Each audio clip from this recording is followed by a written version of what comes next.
bara dan ba ku kissa gajeruwa kila ta sa ma wasu tunani.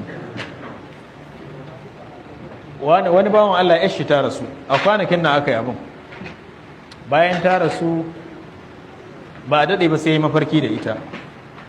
Lokacin da ya mafarki da ita sai yake tambayar ta, ce yake yata ashe za mu haɗu? Ta ce eh baba. Ya ce bayan kun rasu me ya faru, faɗa min da kuka je can ya aka yi? Ta ce baba mun haɗu da al'amari mai girma, ba mu taɓa tunanin haka yake ba. Lahira al'amarinta mai girma ne, abin ya wuce ashe yadda ake tunani. Ta ce baba kuna nan a duniya har yanzu amma ilimin ku baya aiki, ba ku aiki da shi. Ku Allah ya ba ku dama.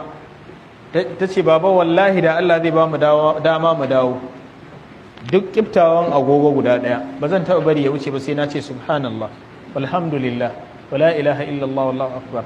Ta ce Allah wallahu akbar. Ta ce mu mun tafi mun haɗu da abin da muka yi tsammanin haka ne, muka ga ba haka bane. Ta ce amma ku kuna nan duniya, ku sauri ku gyara. Wannan lokutan naku da suke ta wucewa, duk ran da kuka zo inda muka zo sai kun gane ashe kun yi asarar lokaci, ya wuce a banza. Da wannan sai in daɗa cewa dukkanin wanda Allah ya jarabce shi a wannan zamanin yana da waya irin wannan, wallahi ya haɗu da jarabawa.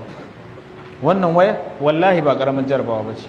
An ka so ta zama ni'ima za ta zama ma ni'ima za ta zama ma ni'ima. An ka so ta zamto ma kishiyar ni'ima kenan, wallahi za ta zamto ma. Ba yanda za a yanzu a hana mutum cewa ya duba Facebook tunda akwai ababai na alkhairi a ciki, ya duba WhatsApp, ya duba Instagram, ya duba wane ne Twitter da waye. Ba yanda za a haramta wa mutum, amma ya fifita aikin alkhairi da ke ciki sama da ayyukan banza da ke ciki. Duk lokacin da kake tunanin ka buɗe Facebook